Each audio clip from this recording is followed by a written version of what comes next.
special. A friend of mine. She's outspoken. She's controversial. Some of you might have seen her on TV as a presenter. She wears many hats. She's a poet. She's a singer. She's a TV personality. She's our own celebrity here in Soweto. So we give thanks for celebrity status. But however, the beauty of this kind of setup that we have is that we demystify that celebrity status. We actually get to meet the person and engage and get to be one-on-one with them. And behind the scenes of the camera, behind the TVs, who is this icon? We've had a lot of different icons that we pulled out from the community. Like I said, every month we have them here. And it's always about getting to know them and getting to know their stories and their testimonies, where they come from, what their struggles were, and how did they become the great people that we're meeting today? How did they get there? So please help me to welcome the famous, our celebrity, the outspoken Mtiki Mazwai.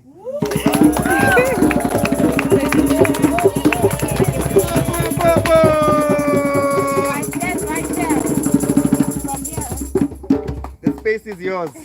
Take over. Greetings. It's such a, I don't even know where to stand. It's a circle. To be more, yes. It's such a privilege to be here, first of all. Thank you that we're sharing tonight with each other's energies. And then I'm going to take tonight to talk about the impact of white people in my life. Yes. Because, you know, as much as I'm going to make it candid, it is a very real thing. You know, colonialism has impacted the black psyche. And there's a lot of denial and tiptoeing around the topic.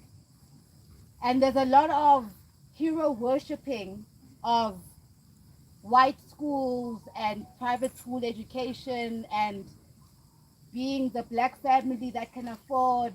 There's a lot of romanticizing of that. And I wanted us to unpack it. So my name is Mtiki Mazwai, and I'm South Africa's troublemaker. Yay!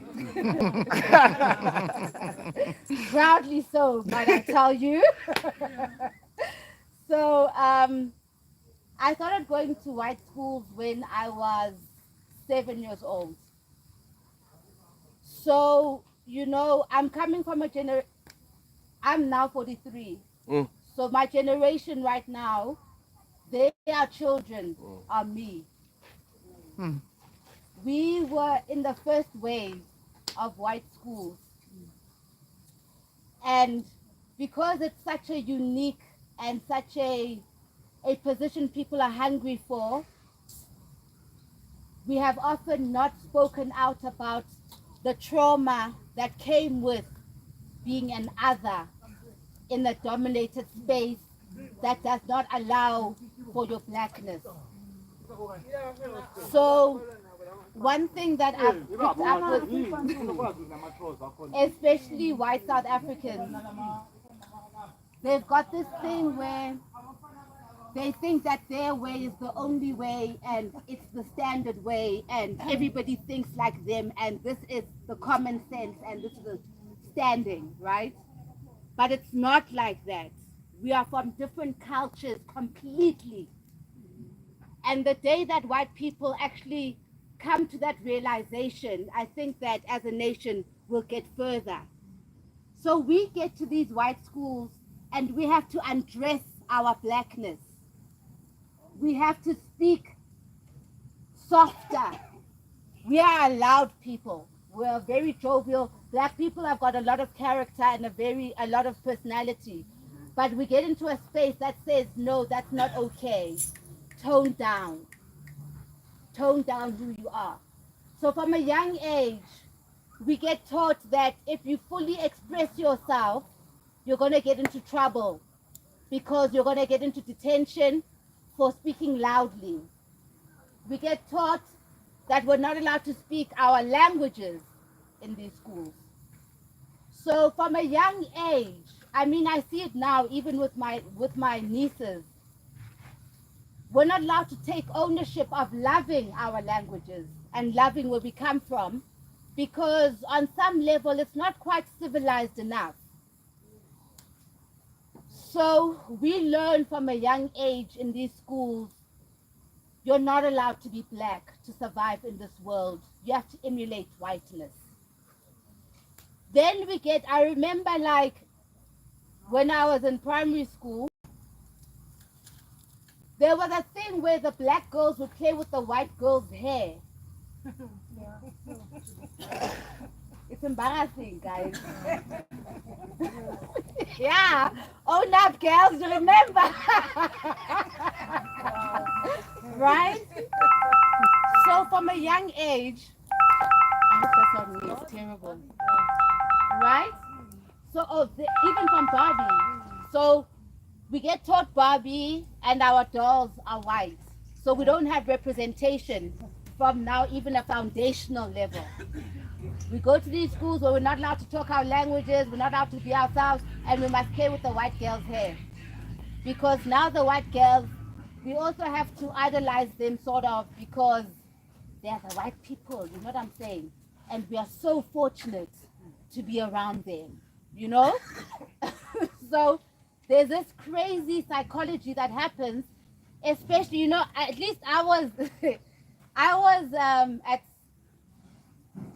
at St. Catherine's in Parktown, and at St. Andrews in Bedfordview.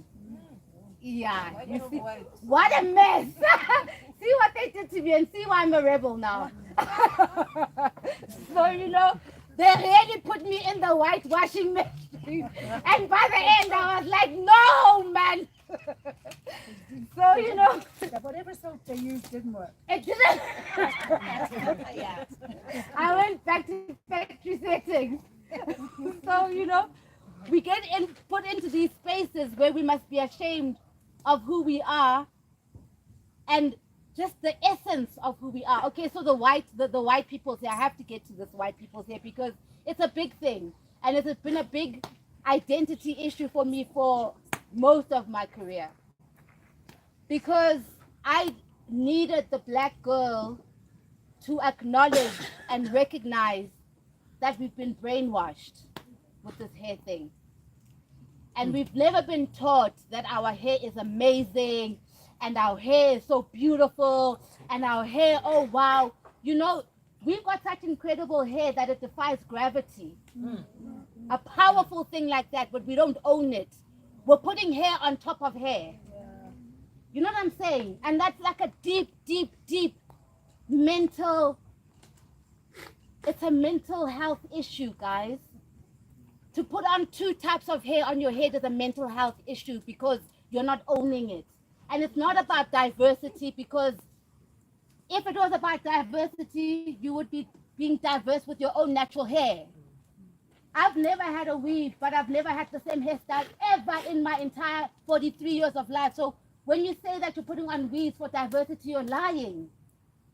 Your hair is diverse enough. So let's find another excuse so that we can unpack why the black girl is putting on other people's hair. And now we've even elevated it so much, now the black girl is bleaching her skin. Right? Because we haven't taken collective ownership of, guys, colonialism hurt us and it hurt our identity issues. And how do we fix who we have become now?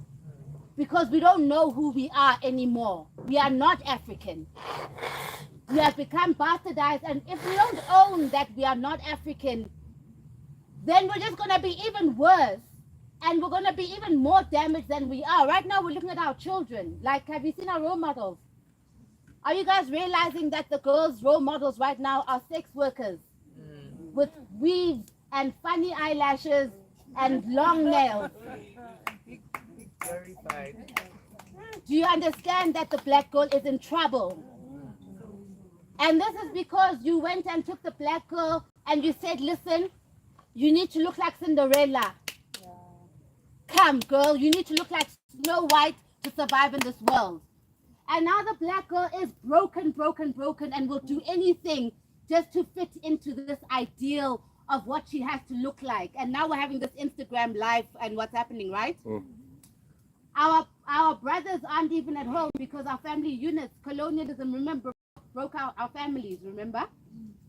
Remember, our fathers had to leave our homes and go to the urban areas. Then they got other wives, and then now it's a whole mess, and then they left this one there. So we actually don't have the Holy Trinity anymore, right? So we have to unpack what has happened to us. We can't come in and be like, okay, yeah, let's do the Rainbow Nation out doing the healing work first. Right? And a lot of you guys are always like, no, my white friends, there's no friend of yours who's not going to allow you to do your healing work. There is no friend of yours who's going to gaslight you and act like what happened to you didn't happen to you. So if you've really got white friends, they're actually going to own up to the history of this country and say, okay, where do I fit in? How do I do? Because even them, they've got their own healing work to do. Because to be taught that you're superior to other people is damaging when you are actually not. It's damaging, guys. You know that. Especially Tina, who went to these white schools, whatever, and then we see somebody who didn't go to these white schools doing better than us. We know that. The word privilege does not make you better than other people in terms of character and getting on in this life, right? So we keep like getting into this vicious cycle of like what the system is doing with us is that there's always someone ready to replace. We're always ready to replace each other when the white people fuck with the other one who's talking too much. So if the generation's cast is wanting more money, which they're entitled to, and then they protest, there's another cast on standby saying, yeah, no, we'll take the less amount, right? Because we don't love ourselves enough to stand up and be like, guys, we've been damaged, and how do we do this collectively? So then we go to these white schools, and what happens is that, okay, so primary school happens. What happens in high school is that I get in primary school, everybody doesn't see color, it's nice, Nicola, Francis, Simone, Rumnati, we are all best friends. Standard 6 comes in, guys. You come out the bubble, you go to the high school, people shift out of that small little school. Then the white girls realize that they're white when they get to high school. So if you were friends with Francis, Francis was your best friend in primary school, Francis gets to high school and sees Bo Paula, Libo Nicole, and other people that look like her. And it's like, yo, fam, hey, it was good though, hey, yeah. You know what I'm saying? Then what happens is that now we get caught in this cycle where now we're trying to fit in because we're almost we become the outsiders. As much as you guys think that, wow, what a privilege, you went to private schools, whatever, in those private schools, guys, the black girls were in one group and they were outsiders. There was nothing fancy or privileged about it. So when they come and stand and they speak their English to their tones, their noses, you must know that they worked hard for those accents, guys. It was not easy, guys. It was not easy. Every time something is stolen, they look in the black direction. It was not easy, guys. You hear me? You've been there. Guys, it was not easy when there was one moment I'll never forget. Like, white people just, the superiority complex is so real that they just have no concept of brilliance in a black child. There was one time, there was some maths, I was quite good in maths, and there was a maths equation that the headmistress put up the one time from the holidays. Put it up. Within 2 minutes, I figured it out. And they were like, what? How did she do it? What? And the teachers were having conferences. Guti, how did this black girl figure this out? Then the one was like, no. She said she was she was practicing lots of maths during the holidays. And this very same equation came up. And I was just like, wow, you know. It even happened with my little brother. My little brother wrote an English piece then he was accused of plagiarism and detention, and so there is no concept of brilliance. You go to a space where the people who are teaching you, they can't even fathom that you're brilliant. And there's a spiritual warfare that's going on where if there's a brilliant white child and you're a brilliant black child, hey guys, you're creating tension. You are creating tension. Only Nicola can be the best. You are creating tension. And it even comes out in the leadership and the teachers. You kind of see this, the formation of when people are guarding their prized possession because you're just not allowed to. So, okay, the whites find themselves in high school. Then it gets even worse in university. Because what happens in university now is that now you are definitely no longer in a private school. Now you are in the real world with the real people. And in the real world with the real people, your complexion is brown, babes. Your complexion is going to take you to the rest of the brown people and the rest of the experiences of the brown people. Not more Nicola Simon, actually, as it turns out. And then from there onwards, it's downhill because to succeed in South Africa as a black person, you have to do it at the expense of other black people. So as brilliant as you might be, as educated as you might be, as talented you might be, if you're going to exploit those talents, it's going to be at the expense of your people. So I could have been a CEO somewhere, a marketing manager somewhere, but then I would have been a Moja Love or something, or being part of the system that is dumbing down the black child. And if you want to do good and raise your community, then there's this white establishment that has got control of the media. And they use that media to demonize any black body that is trying to uplift other black bodies. And then they do it so hard that the other black bodies join in on the attacking of the black body that's trying to protect the other black bodies. So we're just in this vicious cycle. And I don't know what conversations we need to have. I thought that maybe COVID, because everything got equalized and things, there are conversations that can be had now that couldn't be had before. And I'm hoping that we don't fall into the trap of that whole Rainbow Nation, Stronger Together, Rugby World Cup stuff that glosses over all our problems.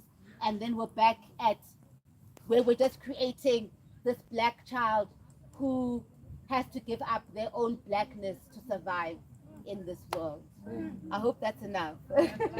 Thank you. We want more. It's not enough. We want more. We want more. Now you can ask me questions.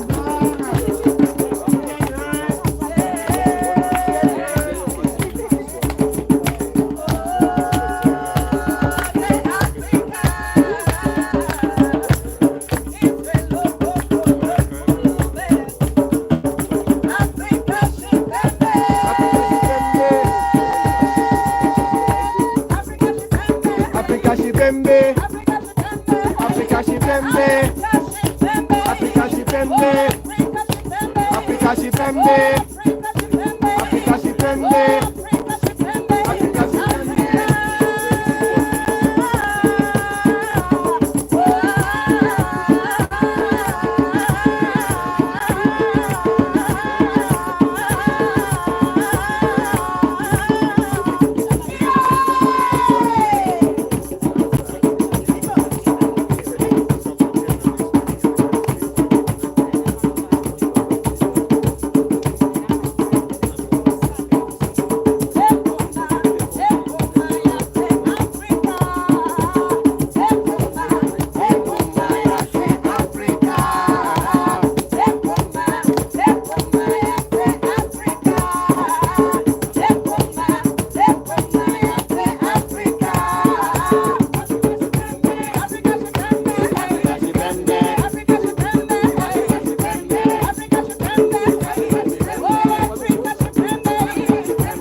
for Nsiki Mazwai.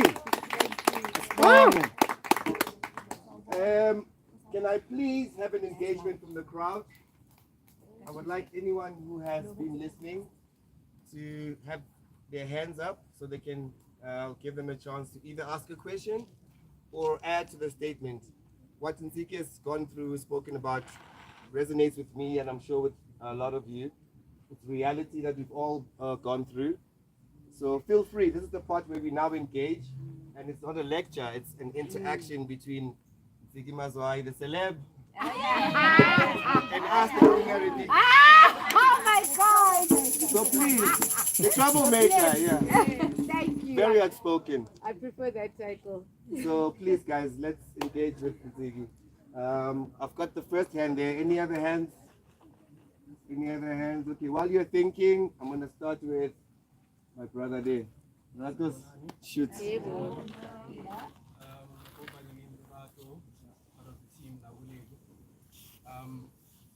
And obviously we've seen Usisinse for a lot of time, so she's definitely not new here. But it's interesting to have her in that seat to share her story. Actually, first time I saw her, maybe I should speak to you, not in that person. There was NSA, I think 10 years ago, or a little bit more than that. And you were coming for a performance. And what you just said was something that I've had to observe over the past maybe decade or more. And the irony was like one time Huma Sekela came, and obviously this is a multiracial school, and I think my generation would be the second to yours in terms of having access to so-called white schools. Yes. And we saw them get less white as they got more Yes. diversified. Yes. And then Huma Sekela would not allow himself to be interviewed.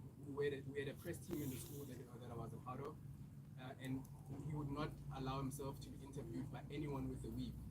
Now, most of us were black at that point, so you'd expect it's not a problem.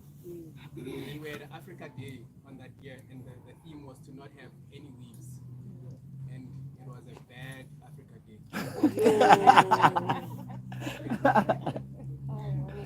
So the questions that came are educational to this point, where you got a question, why was it so uncomfortable for black girls to not have weaves? Yeah. And actually, many schools do not even allow weaves. So we were in art school, so obviously certain things we broke boundaries. So good as it was that we were allowed to break boundaries, you find that we seem to, in our freedoms, to become more and more whitewashed. That we are free to be whitewashed, not so much free to be African. So it's difficult to be African. But so I've been listening to you, and I hear a lot of irony to the events of recently in what you're saying. I hear Busisi Mkweba in what you're saying. About, about how black bodies will be used and would allow themselves to be used against another black body. Yeah. So I want to maybe ask the question of what do you make of that whole sequence of events of Siwam Kwaban's career coming to an end as a public protector, and the moves that she has made now. What do you make of that in terms of do you feel like it redeems what's been done? Do you think do you think it even stands a chance to redeem? Because it was an injustice to our people and to black women that you can become robust and successful and they'll be feminist and all that until you touch those they don't like. Yeah. So then what? That means are we continuing to say that be radical, just don't touch the ones we don't like. Just don't touch whiteness, or don't comment on that. Do not interrupt whiteness. Is that what we're saying? So what do you make of that? And also I think another thing I may want you to engage with is, do you really think it's a conversation to be had with white people? And because I feel like, for example, there may be white people who feel like it's an attack, and frankly, I really don't care about it, because I feel like we should be past that if we are really as democratic as we say we are. So we're not here to tiptoe around those feelings, but I understand those feelings. But that said, I think we might be mistaken if there's some of us who feel like the redemption, reparations is us sitting around talking about white people, like white this, white that, white this, white that. Does that really do for us what we need to do internally? Like, and that's a question because I feel like I don't think there's anything irrelevant you said or anything irrelevant about the conversation, but I'm wondering. You know, there's one time, I remember one time Prasef Mazibu we had June 16th. So we had this big talk, native rebels. And we were done, I mean, we can say a lot of smart things in these conversations, and he said, you gotta stop talking.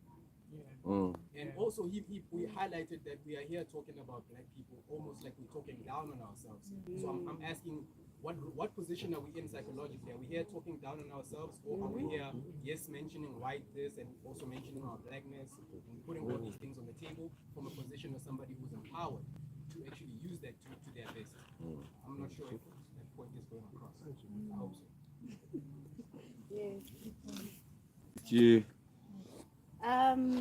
Well, if there's any white people who want to excuse themselves and feel uncomfortable at this point, we won't be offended. I just want to put that out there.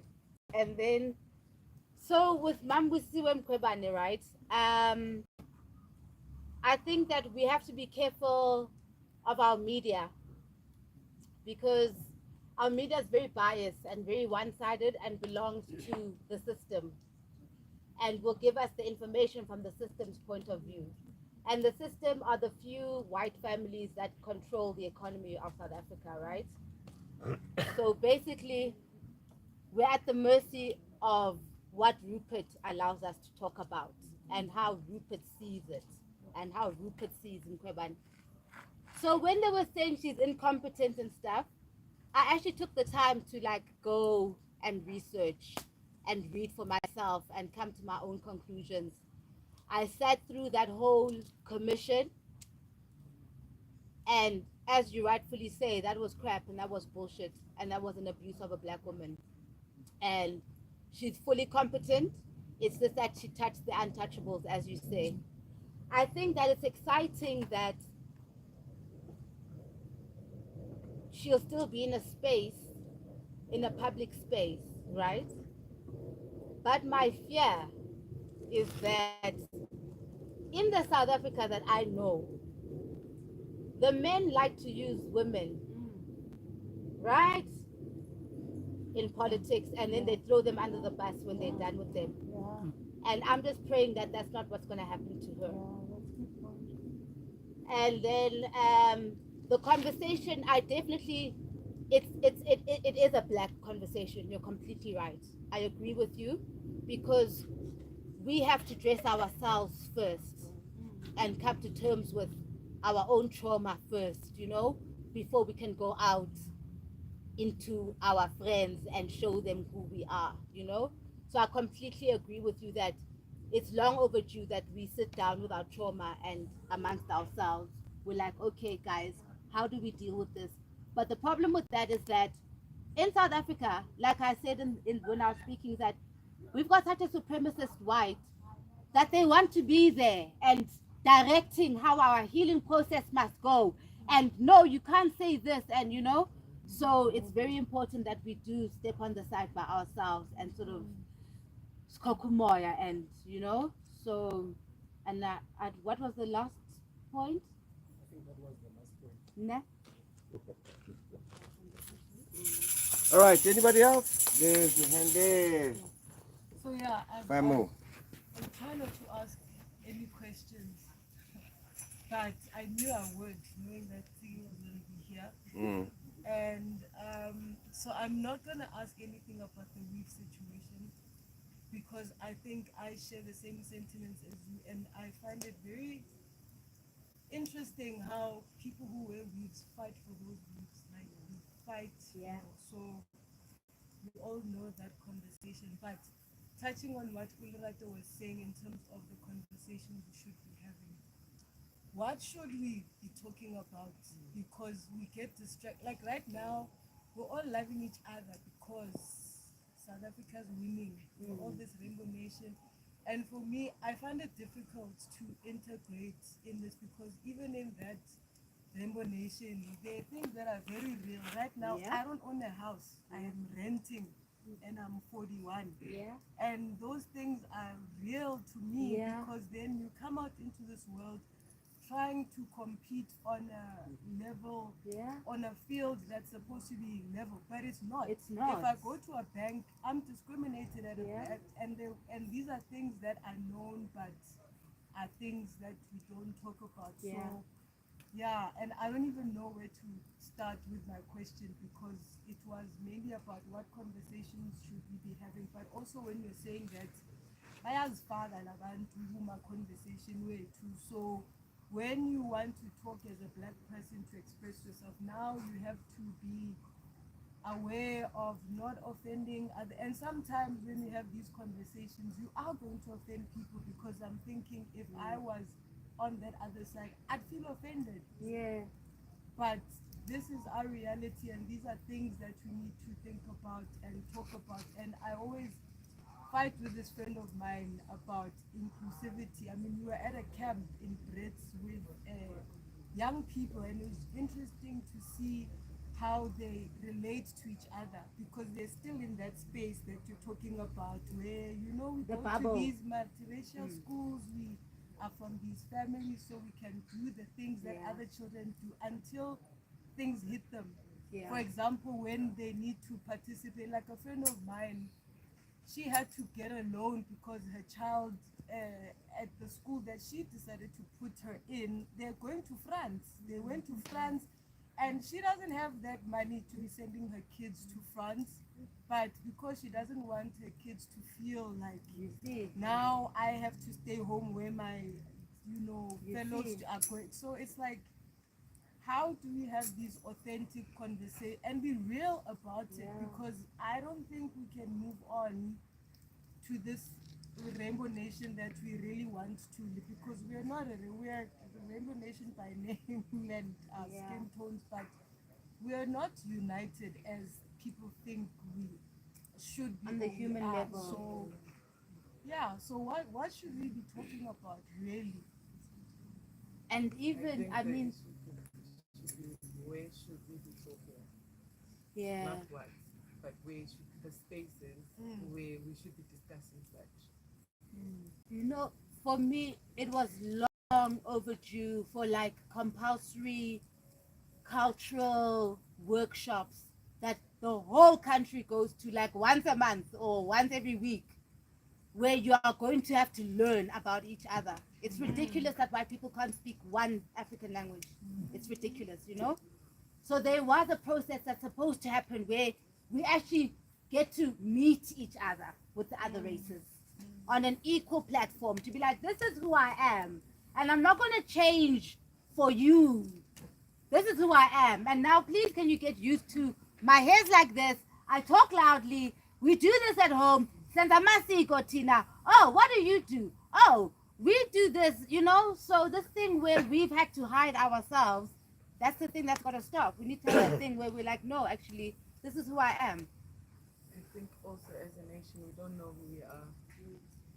We are subjected to things that we're told that we should be, and we are just waking up to adapt every Yeah. day. I doubt that there's any South African that can stand proudly and say this is who I am, and in that discovery, this is how I've shared my being with others, because it's not about finding out who we are as black people. It's also awakening the next person next to you and making them realize how great they are. And I think the places in which this kind of discussions are had, it has to start in preparatory school. It's not something that you can teach to a teenager, Yeah. because already the system for the past 6 years they've been there, they've experienced it, they've endured. Because I think a black woman, more than anything, we are great endurers. We wake up and we endure whatever that is thrown our way. We are told how to live our lives, our lifestyle, the core of our being. We are told how to actually express it. Hence, there's just so many bumping heads everywhere. This one is good because they go to this kind of church that we have not had the time to recuperate as a nation, a black nation. Say, this is how we want to heal. You know, we've got wounds. As we're taking the bike ride, I'm just looking at a lot of things, you know, that are meant to represent something that we've recovered from. You know, Steve Biko paintings, you know, Mandela House.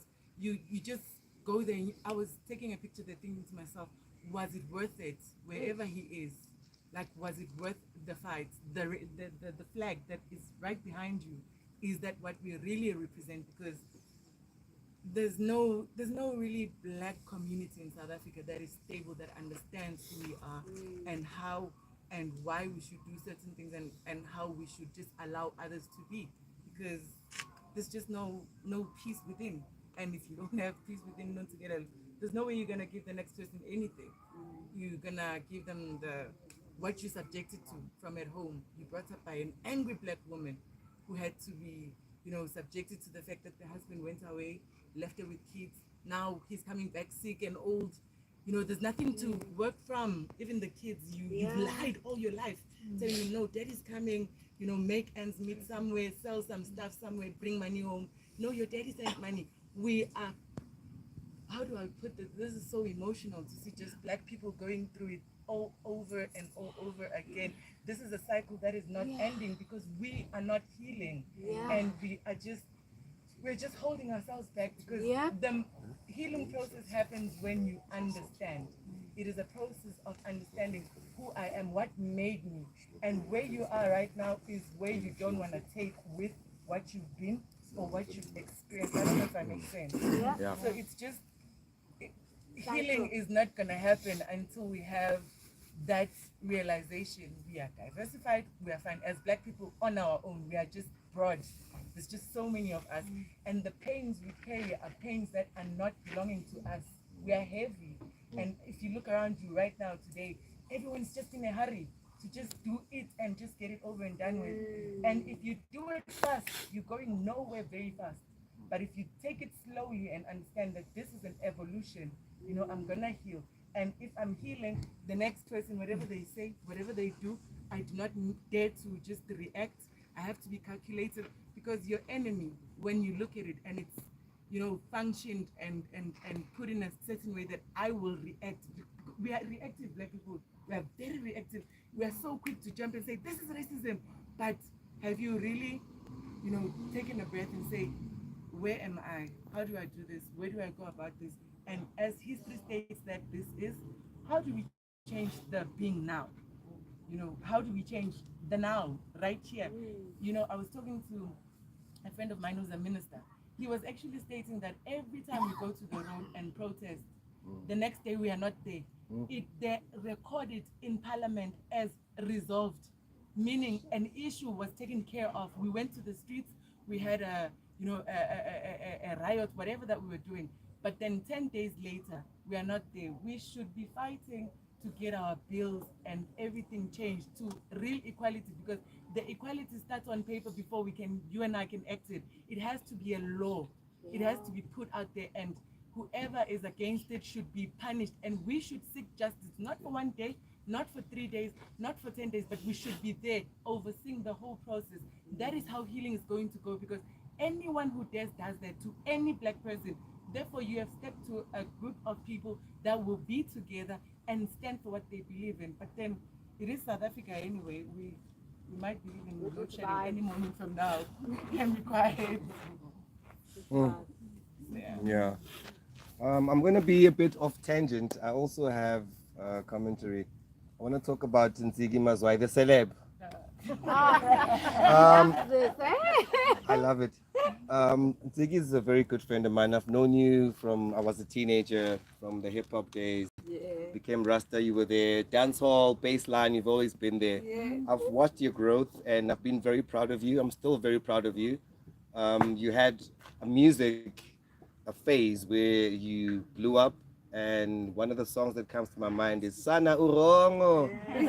Sana Urongo. And then a few years later, now I started seeing you on TV presenting a show that was very popular with the panel. And then fast forward again, now you're doing your podcasts and you've taken ownership in what the content of what you take out is. Yes. I want to also hear from your side, what decision, what came to that mind? How did you How did you get to that point I know where, what you mean. as a creative, obviously you won't stay in one place and do one job, so you Yeah. kept shape shifting to where you are now. Yes. So I want you to maybe take us through that. How was the struggle for you, and how was Okay. it possible for you, as in that same light, as a black, young, successful, outspoken woman, Yes. to be able to navigate through all of that space?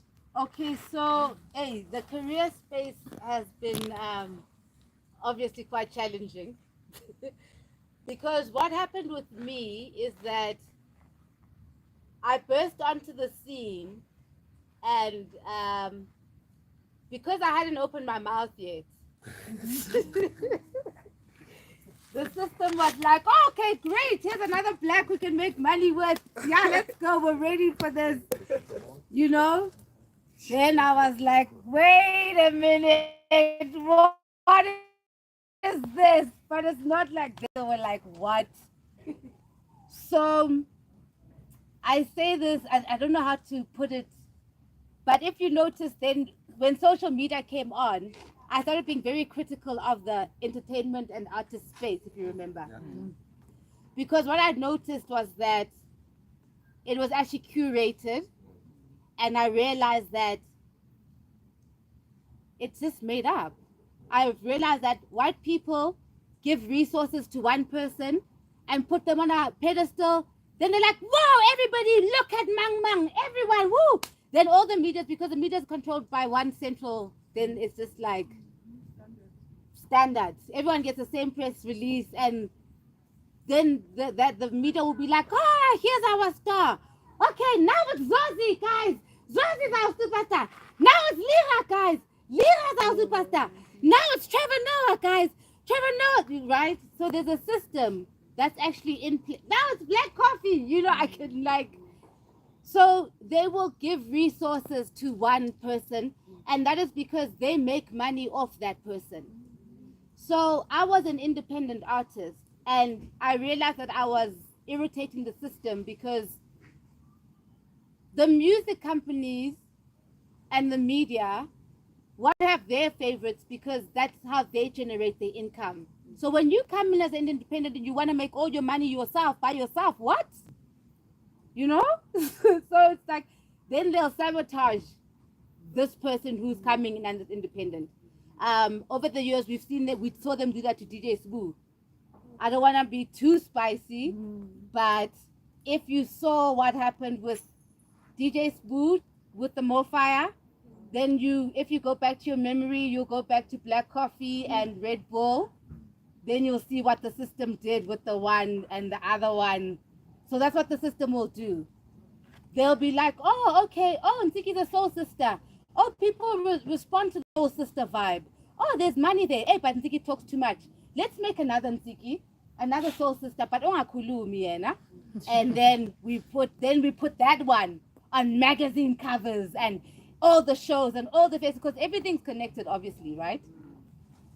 So when I came in, I started pointing this stuff out. I started seeing that the media now deliberately puts ugly pictures of me and ugly stories. Like, I'll be achieving things, but they'll never report on any of the achievements. And then when there's something that I've commented on, some trending topic, that's the one they blow up. Then, like, they'll set me up with their main industry people. And it was so stressful in that time, where they'd be like, oh, look at Mang Mang, oh, so perfect. Oh, and Ntiki's so bitter. She's a hater of this one. Yes, Ntiki's bitter and jealous of this one. And so then they started building this narrative. And then naturally, the people are just taking it in. So now Ntiki's built up as this bitter thing. Gandhi, meanwhile, back at the ranch, when you look at the real story, Ntiki's the one who has put together her own resources and is hustling her ass off and is not sleeping with anyone to get into places. She's not putting on weaves and makeup to change herself. She's not, but the one who's doing all the funny things that in reality, where people would be like horrified, is completely protected. Then they're like, yeah, well, look at the, oh, Ntiki, So then I saw that they did that. Then I got to a point where I realized that I can't be explaining myself to everybody. I can't be like, no, I'm actually a nice girl, you know. I'm sorry, but the media's so wrong. You know, they got me like, I was like, this is going to wear me out. You know what I'm saying? Like, I was just like, then it got to a point where I was just like, okay, oh, they've made me the South Africa's villain. Oh, okay, cool, no problem. Then I just continued. But the thing that actually irritated me the most when in that era was that I realized that you only get platformed when you are degenerating black people, right? So even Moja Love, when they first hired me, they thought they were going to get the Twitter media personality that the media had created. So when I got there and I was this disciplined, sophisticated woman, it was like, what the hell? We didn't actually hire this. This is not what we wanted. That's why the journey ended so quickly, because that thing that they created in the media actually wasn't a reality. So then what happens is that I realized that I'm actually a platform. Actually, wait, that's not how I realized I'm a platform. I got sued for retweeting a tweet that hundreds and thousands of people had retweeted. And through that experience, I learned that, oh, I'm a media house. Actually, the people can hear me. That's when I started morphing. This is now in the past 3 years, yeah, and I started remorphing into, oh, okay, people can hear me. What do I do with my platform? And the one thing that was really bothering me about South Africa was the dumbing down of the black child.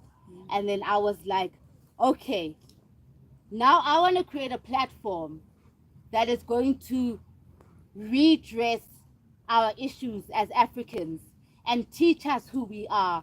And we start from the beginning. So then I got this, I started this podcast called MOYA. Please can you subscribe? MOYA, MOYA. MOYA. Please guys, do subscribe. Oh, we are live now. So do subscribe. But I started with African spirituality, right?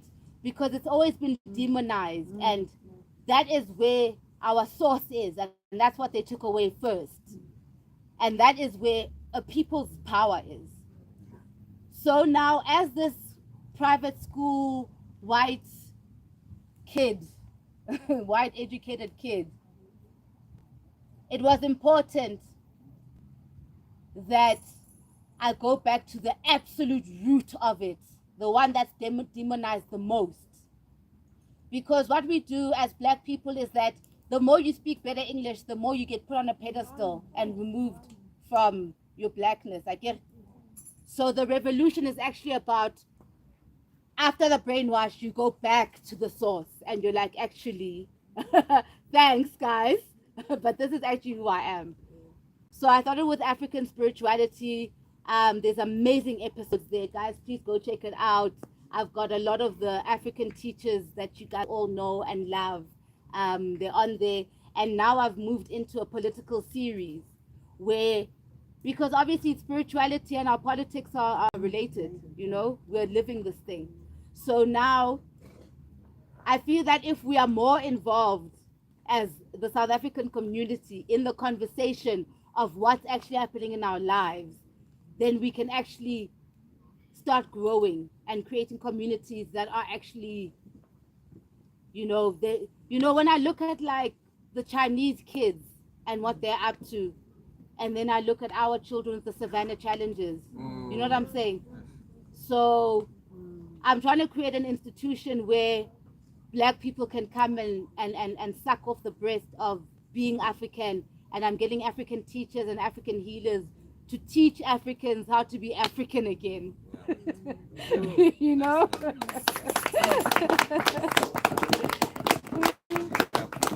up to that. I have a feeling somebody else wants to ask a question here. I don't know, I have this hunch. I knew it. There it is.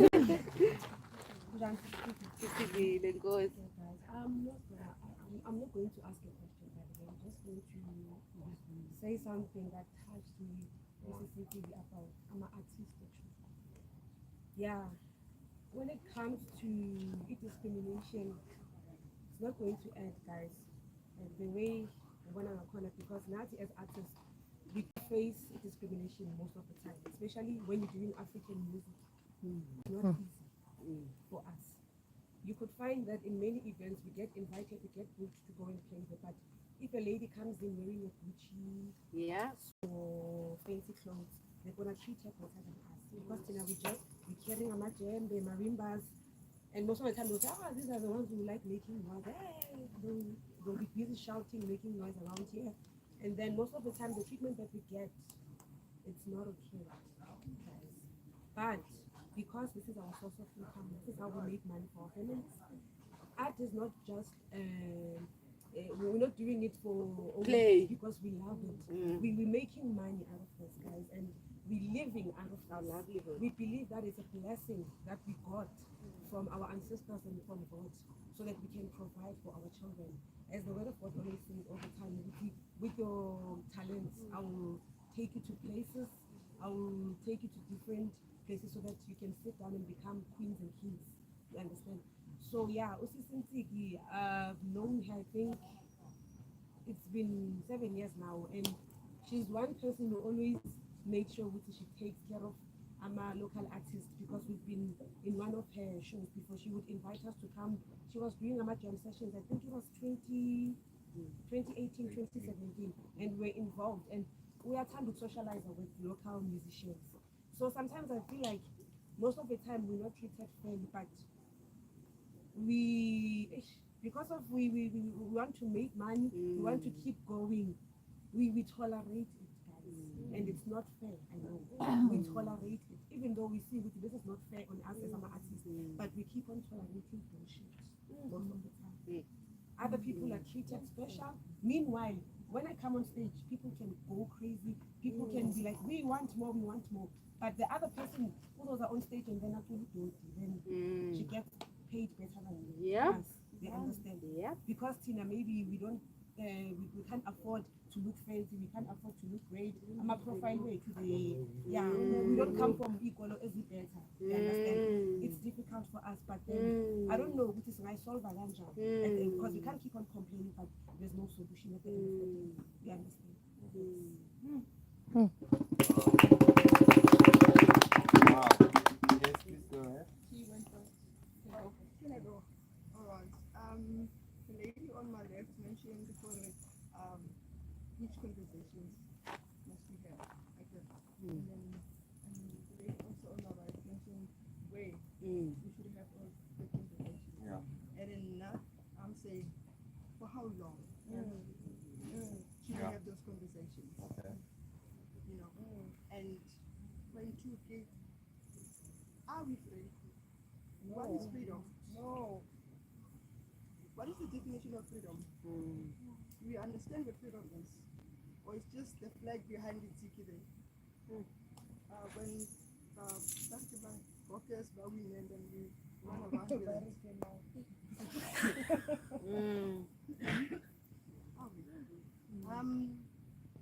You mentioned both reports.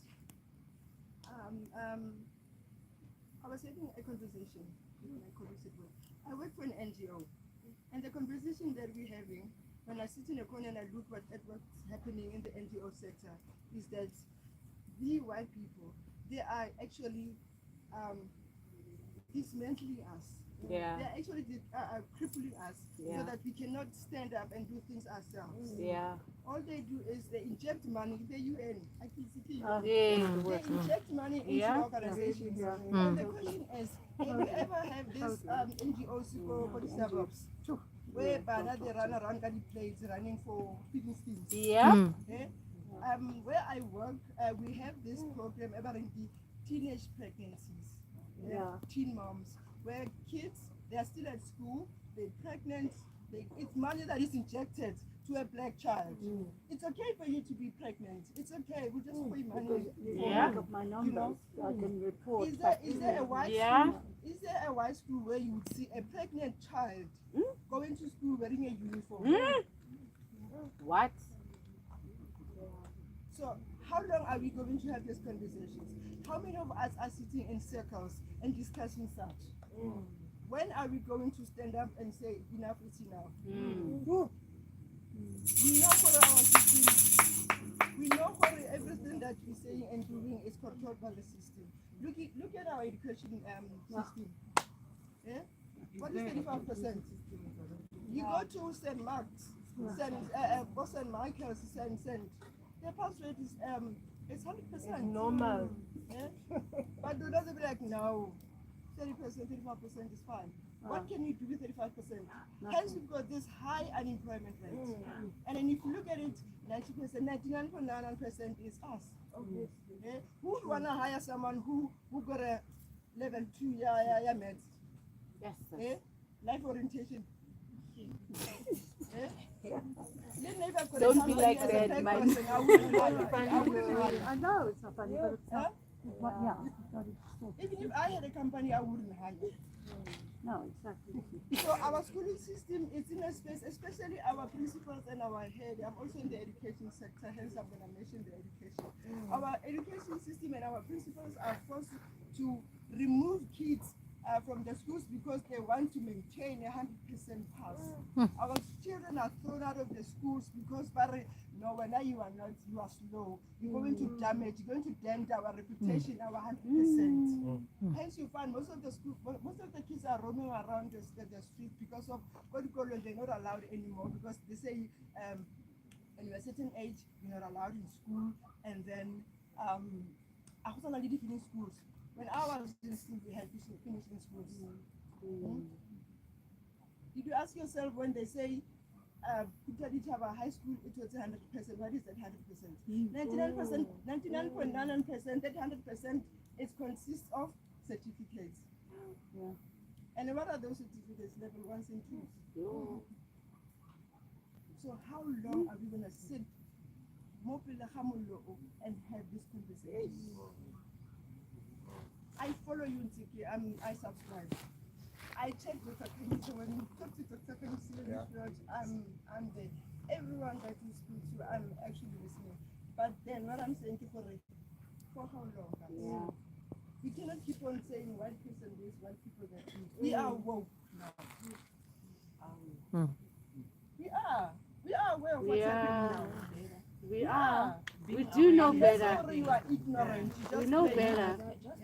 Can I ask the definition of woke so that we can probably go forward? It might differ. Definition but woke you are aware. You are aware. People know, they hear it, they are not aware. But Being they can aware, see. like it considers you, it makes you to change a certain way of the pattern of what you're doing. That you are aware of something, it exists. But then knowing of something is hearing about this event and not even caring to inquire what it entails. Yeah. Then you know. A lot of South Africans, a lot of black people do know, they are just not aware. Okay. The system. Yes, The system, have you ever thought about how we know the Bible, how the Bible is in different languages? No, I'm just saying, it's no knowledge. You know, with the Bible has more than 20. How many languages is the Bible written in? How many versions does it have? Have you ever thought about how this country would just be on research by us standing up and saying we want our own education system that will be taught the way that we want it to be taught in Accord? Because what is 1 + 1 helping you when you're sitting there right now? The locust, the skeleton body, it has never assisted you anywhere. Girl, like it doesn't assist you with anything. How about we train our kids to become us now? We are aware. And being aware takes 3 decades, 4 decades. And why do I know about Napoleon Bonaparte and not about Queen Jinga? Exactly. I know. A lot of people are amazed at Shaga Ilembe. Yeah. The story that they're giving us is untrue. Yeah. It's not true. They're feeding us what they want us to hear. Then tell our stories the way we want them to, and let's be in support of each other. Black people don't have time to support us. She's talking about artistry and how she's treated. Have you ever been to a Zulu Mbaqanga dance something? You see those people, they take themselves very serious in this country. Hence, when you leave this place, entry, when you are in KZN, you don't even need to be told you are in KZN. You can feel it because you are going to meet black people that are proud, black people that know their stand in society. They listen to their own music. Yeah. They support their. Somalian. In the shop, they take some drugs to kids in our communities. And the mamela for they don't do that. But then it is the work is within us. We are the ones that are responsible. Just to close off, another thing like you mentioned about rascals and everything, we fought so much, like our Christian names. My name is Patricia, and I don't use that because if you don't want to get a slavery name, if you don't want, we try so much to give our kids, you know, the African names, and guess what? Now the names instead of the African names, but you I know.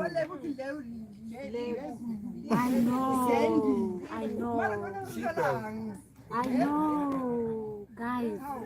Now, I know. What's gonna happen, guys? I want to remove Patricia, so that I can have Papa Lo. I know. Now you're not saying your wife, So, Ziggy, what's your take on that? I have another hand in the back, so we'll get the question after. Oh, just Maybe, put the hand. okay. Yeah. Oh, there, yeah. It's stuck there. Where's the hand? It was here first. Oh, let's start. No, let's start with you. No, let's respect that. Can we please start with you?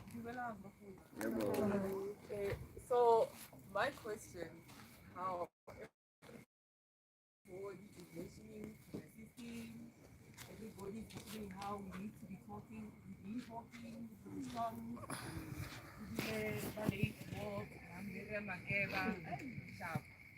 okay. Responsibility we complain about system. When are we? How far are we starting with our own system? And I did living example in our own country or rightly. When are we like be accountable to ourselves? Okay, how did you decide that for Rakazaka? Reta bank yarona, eto rana economy yarona. So key question to all of us here about this discussion and whatnot. We've been talking, like everybody's been saying, we've been talking, but the actual thing is the running system. It's all exciting, because we talk the money, for the fact that we're finally a whole program on food security that should be ding. You know, there's a bargain. Sharp, we are hungry, and okay, you are hungry. I'm gonna pump this much money to you, and I'm gonna turn back from what you used to say now. Well, let unity, this. But the minute now, Volpa injection into your stomach, and then now you're turning away from the real mission. So we're not accountable to ourselves as a people. Yeah. You wanna get that or get that together?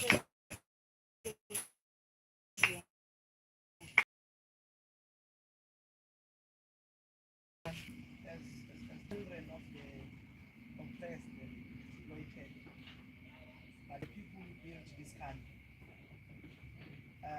should we really be pushing for reparations from England, Netherlands, white South Africans, or as this is, can we do it ourselves? Ganja. I think that's my main question. Should these people pay? Because other countries have paid, but we won't get into them. And white people in South Africa, they are very privileged, and that's why they're arrogant. So should we really push for more reparations to say, you need to pay for everything? The thing is that the way things are, it's not sustainable. There's a thing that happened in 1913 called the Land Act, which gave 90% of the land to other people. So we can't, there's nothing that's ever happened to reverse that. So we can't go, you can't take my things and then we acknowledge it and then we just acknowledge it. You've actually got to return my things, We've actually, for the sake of peace, the only way forward for us is for everybody to win. So right now we got a situation where the minority are winning and it's just not sustainable. And we're going to be sitting uncomfortable for many, many decades until we sort out. You know, guys, do you know that when white people were in power and they were running everything, when they took the Land Act, they subsidized farmers. The government subsidized them to set up their businesses and their farms. Yes. It didn't just happen. They got paid, and you know, it's so they love to act as if we built it. They didn't. They got ill-gotten resources from the government to build, so they were given resources. So we also need to go through the same process Yes. where people get given and they get given resources to be like, okay, you do this. So like Gogo's saying that we need to start talking about, okay, what's our system? Where do I fit in the system? I know that I'm a communicator now, and I know that I fit into the media and passing information around black people. What are you good at? Everybody's going to have to now discover what they're good at and how it's going to help build so that everybody, because it's not sustainable the way we are, guys. Like, we're going to experience very high levels of crime if we don't stand up. And it's going to be violent crime. It's not going to be like, it's going to be violent because people are hungry. And you mustn't think that because you stay in the suburbs, that's not going to happen. It's That's going where they to are very going to much start. happen. They will open your fridge while you're sitting there just observing. Especially now with the whole fighting with the foreign nationals and stuff, where companies only have to employ South Africans. What do you think is going to happen with the foreign nationals who can't get employed? And they're not our family members, so killing us is not a problem. At least with us, we know each other. Now it's just going to be, so until we, I don't know, apply the pressure that we need to apply for the minerals of this country to actually start working to empower the people of the country, then we are screwed and we are all in danger. Because stuff, what's going on currently amongst youth, based on number events of people fighting in Kabin, fighting for land, people feel like maybe that's the way forward. I'm not saying we should fight, but people say actually instead of pretending what it's a rainbow nation, they say it's a white lie made of black pain. You So know, is war maybe the right way forward, or because something has to give? yeah, you know, before I get to your point, I mean, none of us want to go to war, guys. The reason that people are not moving right now is because we remember the 90s, we remember the 80s. We were there, and we just don't want to do that again. It's very draining. So that's why people are not moving.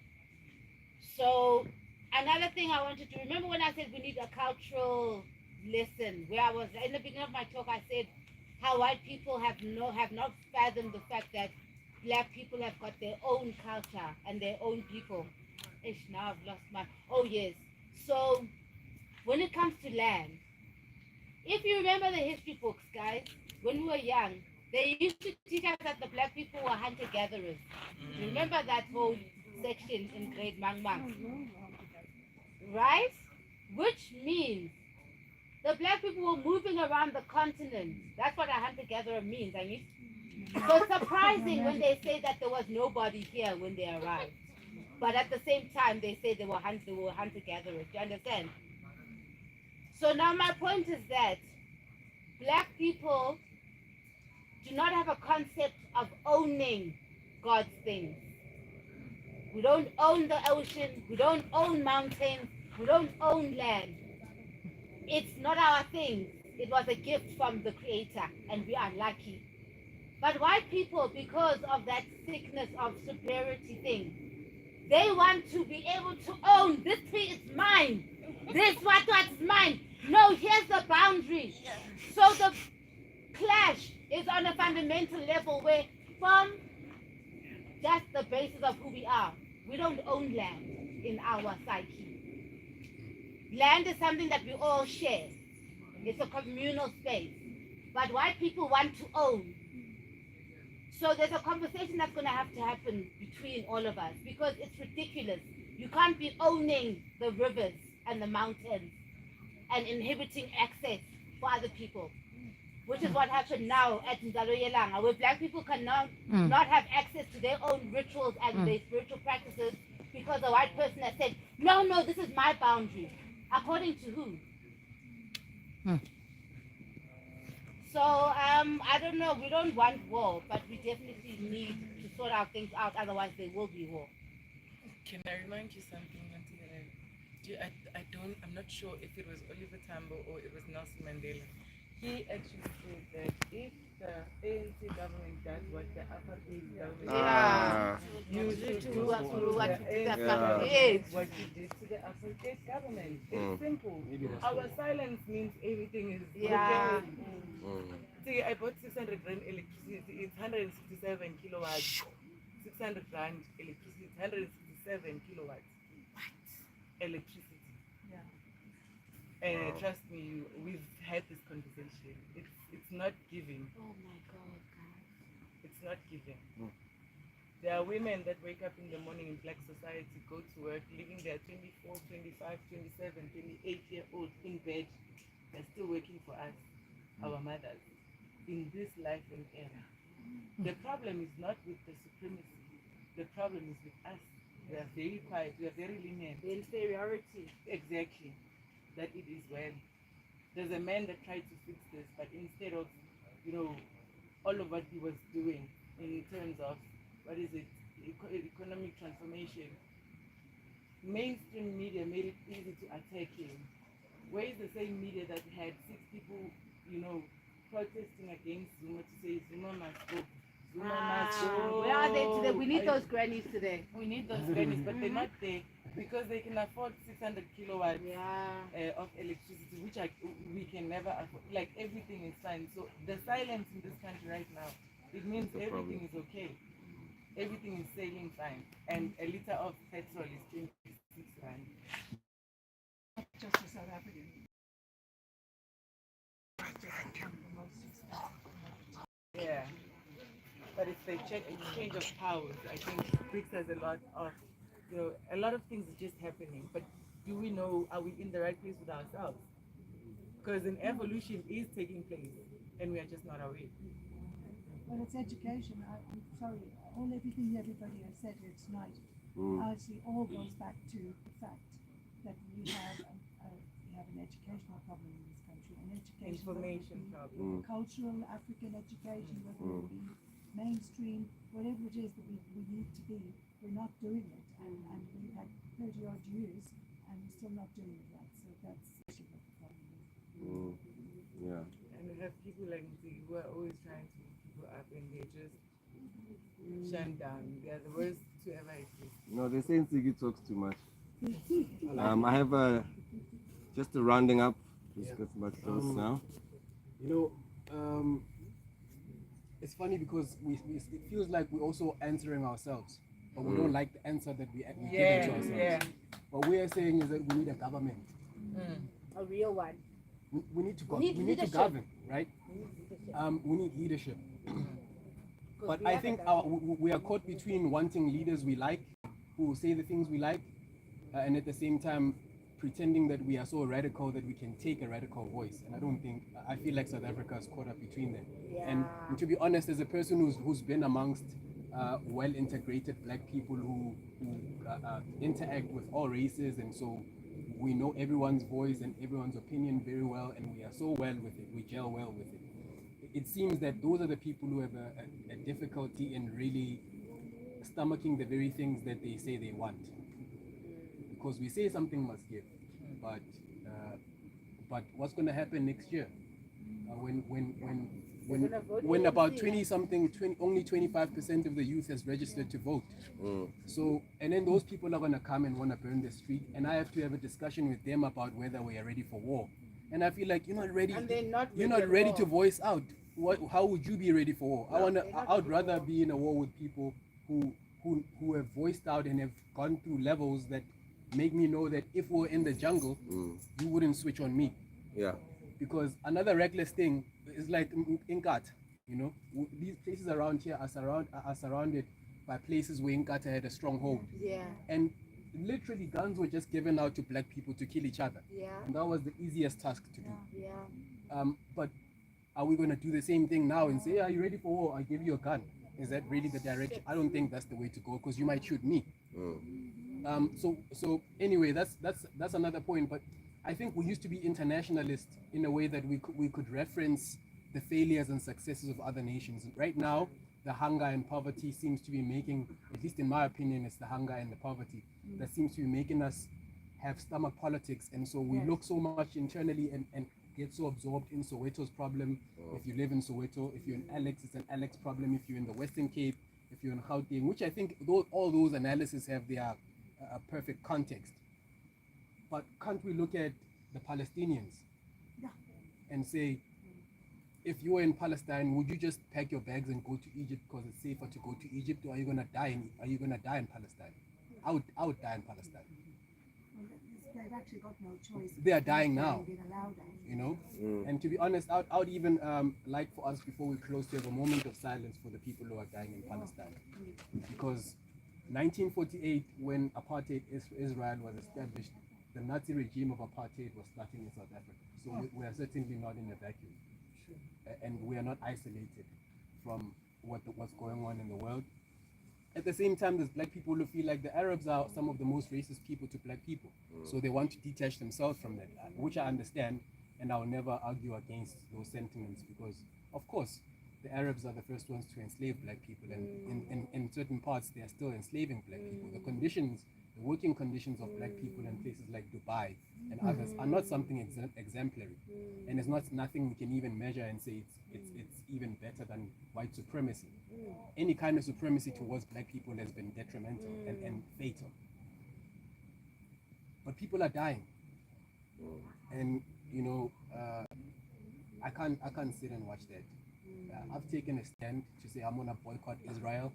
So any booking that comes in, and this is a public statement, I will not be doing any business with Israel. And I mean, hey, I'm just a broke boy in Soweto. What am I gonna do? I don't even shop in Woolworths that much. But still, somebody in Sweden once said, no, we're not gonna do business with South Africa. Or somebody in Netherlands, there's people we do tours with them. They'll tell you that, look, I was watching this on TV, I was in varsity, and we boycotted South Africa. So who am I to not take part and say, not in my name, you know? But that's to say, that's in defense of something. That's not just because we want to boycott this and stop that, and then the world must just shake up. There's this narrative that protests are nice, and people like to protest. People like to stop norms and just have an abnormal world. No. We're actually saying in defense of nation building, so that even when we build a nation, we know what we're not trying to go back towards. God forbid we have a white president in South Africa again, and we are here talking about being stronger together, and then we end up with an illiterate white president. You know what I mean? We have a white president right now. We have the whitest black president, you know. But anyway, guys, I just wanted to say, you know, I think we should have a moment of silence for Israel, for Palestinians who are being killed by the Israelites. We need to be internationalist as well. We need to reference the failures of the other parts of the world and what we don't want to repeat here. And thank God we didn't go through what the Palestinians are going through right now. I think with that said, we can just take just a moment. And we've, like you said, we've gone through similar, and just to be in solidarity, it's not a nice thing.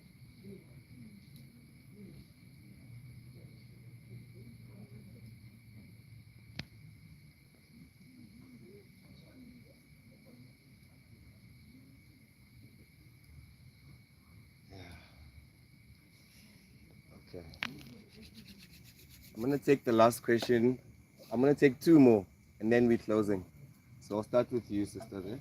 Well, I just wanted to say, with you saying that we need leaders, you know, but also we've got that mentality of we're all waiting for Jesus to come back. We want somebody to do it. We're not going to do anything. We want to say something, you know. Everybody we're all waiting for a savior, and we don't want to do anything. And that's what I wanted to.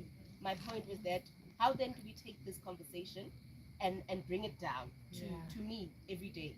You know, I go home, I think, You know, I understand what, you know, I'm trying to find out what being black means, and I try to teach my children. But because the system is so well engineered, you know, they left no stone unturned. He comes back home and he says, I want to be lighter, I want my hair to be, and you think, ganjani, I mean, I'm here, you know, and I'm saying this.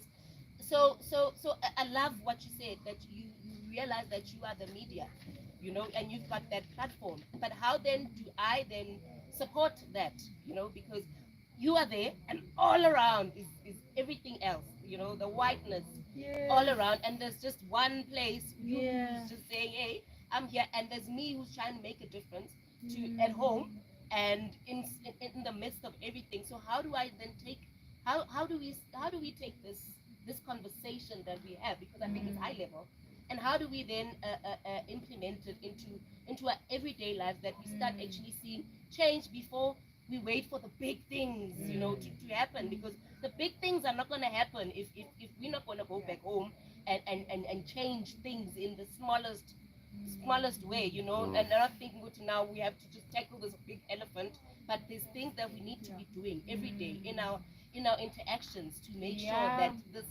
this happens. And it's just something that I'm putting out there to everybody. Yeah. How do we just then make this what are the rules? action, you know? Yeah.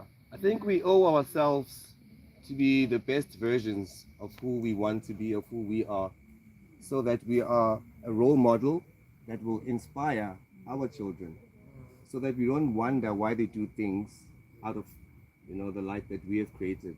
So if we are able to inspire them, I know with the children these days, we grew up differently. I'm from the 80s, they're more technology based. But how do I then become relevant? How do I become an inspiration to them so they can also be the best version of themselves? And that goes beyond color, that goes even universal. So if I am on that path where I'm saying I'm being the best version and I'm inspiring the younger ones, for me, I think that's part of the solution towards the healing process. So that's just my 5 cents. I'll take the last hand there. Sure, Mikey. Thank you. Tsuki Mozoe. A privilege and a pleasure. Live Backpackers, thank you so much. Salute. For offering us and affording us the opportunity to engage. I mean, I'm so blessed to be part of this conversation that's happening, and you're doing it again, you know. You're doing it, providing a platform and creating this, you know, wonderful opportunities to engage, you know. And I don't know, I feel bad for you because as well, you are being shot at with all these great questions. The sister said, you know, the level of the conversation is here, and you have the privilege and the unfortunate, you're unfortunate because now you like supposed to now answer all these questions like you know, it's such an easy thing, and I think it's unfair also. I feel sorry for you to ask you these questions, but I actually have one also, you know, and I want to throw Not it at helping. you. But before I do, I want to put context to say, I think, as I've been listening, I think all my questions were answered. You know, the next person that asks, you know, the questions are so relevant that I felt like I don't have any questions.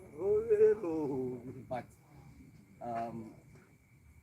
what I've come to conclude listening to everyone is that I think Umam Kani, Dr. Kani said it and said, you know, we just thought democracy will happen and we'll just wake up the next morning and it's done. And that's it. And now Rainbow Nation and we're on. I think we just created that expectation and we all thought we were going to wake up and it's going to just be like that. And the reality is we are in a process of still developing. We are in a process of still engaging as, so I think my opinion is, or what I've come to conclude is that I think we underestimate,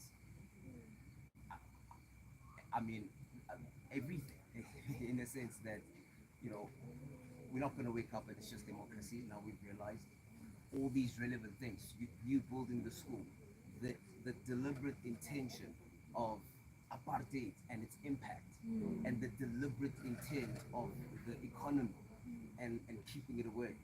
and the deliberate intent of things and the impact, you know, and we talk about it and say, this, and we know what's, you know, all these things, but the impact of it is like so real that it's almost paralyzing us in our or in our intelligence of knowing, and it's like it's better to know, and so you can have the conversations. So the impact is so deep that we need to, and the urgency is so deep. I mean, you spoke about crime. It's not a future thing. It's a reality. I just watched a video where people bombed a heist truck, fully recorded by the community. Left not even 100 rand notes, these guys, and the community ran to the truck straight afterwards, like not traumatized. You know, like, no, there's not even 100 bucks around. These guys, and they're not traumatized. Like, the car just bombed. They were not sure if someone died or not. Security was picking up things. Yeah. So we're there. The point is, the crime is a reality. The hunger is real, and the deliberate intent of creating those conditions is real. And us being separated is a deliberate result, you know. So now, how are we going to now build seriously from understanding that? And I mean, we spoke about, you know, government. I mean, she was really trying to. These are some of the actions of trying to build a democracy and really hold people accountable, or, you know, and to discover that they're untouchables. But it's a discovery of our democratic engagement to say these are the realities, and that's real. And you getting sued is real. You know, when it's hit the fan, you at the courts, you getting then you discover you're on your own and it's real. And we can say whatever, but here you are. You know, and with that said, it's like with my question, which just comes down to even the deliberate intent of separating, you know, creating this war between black woman and black male, and we talk about, you know, the deliberate. You spoke about, you know, being a woman and being in position in power and just being thrown around, and the deliberate intent of empowering a black woman and versus a black man, and deliberately disempowering, systemizing. You know, I mean, we've been using the words white, black, and we've been coming to a conclusion also saying, actually, even like people or even black people are actually white, was the word, right? Which obviously, then it's a system. The system is the right word, because it has no color, and it's either you for truth and the real thing, or you're part of the system. So to say black, white even is almost also playing or talking system talk of the result of the deliberate intent of creating that talk and division, right? So with that and realizing that, and I want to now find out from you to say, then what's how, or rather maybe what is your opinion on the deliberate intent of almost disempowering the black male, putting them against war with the black woman, and almost feminizing the black man? And so what is your, I'd like to hear opinion. This is tense, right? Because this is a big one in our society at the moment. So, you know, even as we sit here, do you realize we can't point to one male role model or clean?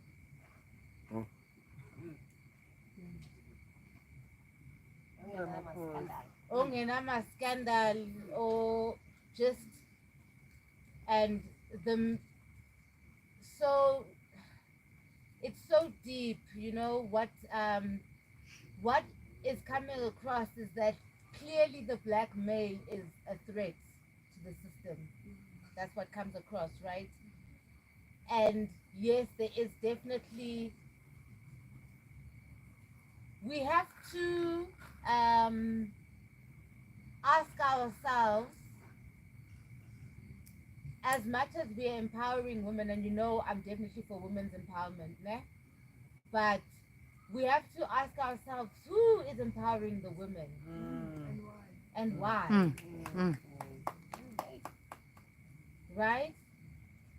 Because a lot of these systems like to put the right candidate at the top seat. And the right candidate is usually the one who's not going to fight back. The one who's going to allow the white people to say the racist things at the board table. The one, the black who is just going, like, remember with the BMW adverts, where they're just now using our ancestors. It was black people who did that. So, I mean, what's fascinating for me are always the person or the woman. They always say, look at this. It's never like organically where we are feeling like, oh my God, this woman has really, like, you know. So they make our heroes for us. And I think that we need to be very careful of that. And we need to start getting into the habit of creating our own heroes and our own propaganda. I think we kind of learned it a bit now with Swim Kwebane, because the system thought they had us and they were there going with the incompetency thing. Then the alternative media, us, came in and we're like, nope, here are the facts, guys. These are how many she only lost this number of thingies, which is only 2% of everything she's done. So these people are lying, there's no, right? So we need to start having more agency, I think, and just like, yeah, you don't have to, when they say Sipo's the best, you're allowed to say, no, Sipo's not the best, we want Jabu. Because what we're doing now, we just go, oh, Sipo's the best. Okay, guys, Sipo's the best. Guys, it's Sipo. It has to be, you know? So we have to be like, no, guys, actually, white people, we know Sipo. Sipo's a piece of shit. We know Sipo. We don't want Sipo. Sipo's one of us. We know him. We actually want Jabu.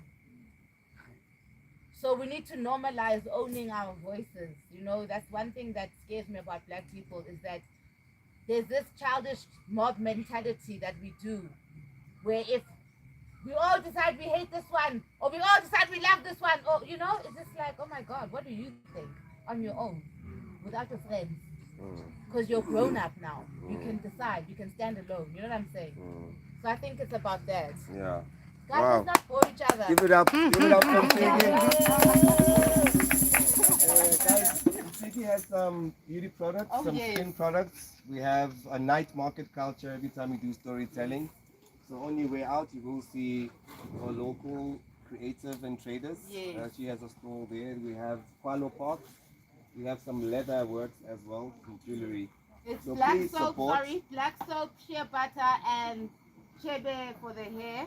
It's amazing stuff, guys. I don't have an ounce of stretch marks or cellulite because of these things. So Yes, sell it. I'm just putting it out there. So please support local businesses. This is also one of our passions, to make sure that the local businesses are supported and are given a platform through the space.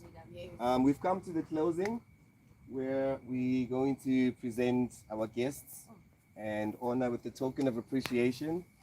I will hand over to Maria quickly, and she will just do the closing for us. Thank you.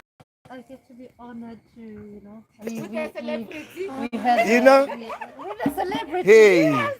With a queen. Yeah. That we, you know, thank you. This was amazing. No, it truly was.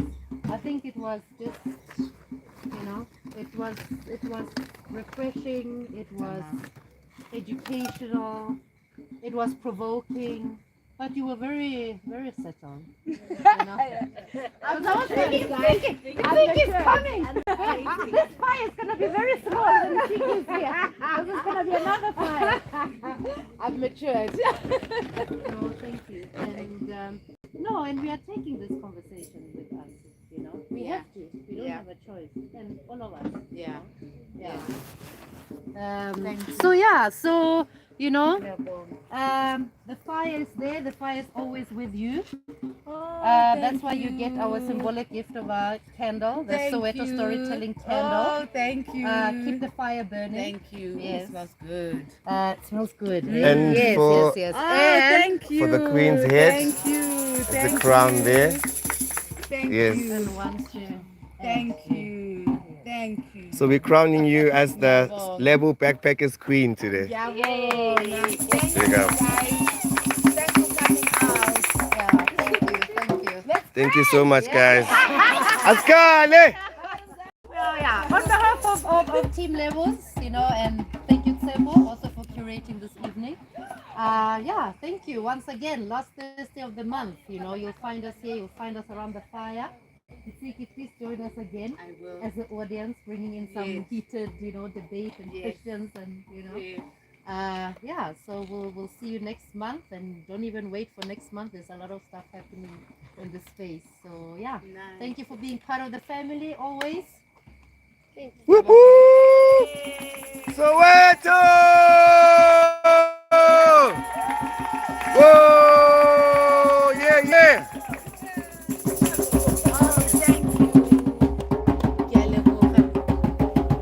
Thank you. Ah, you guys are here.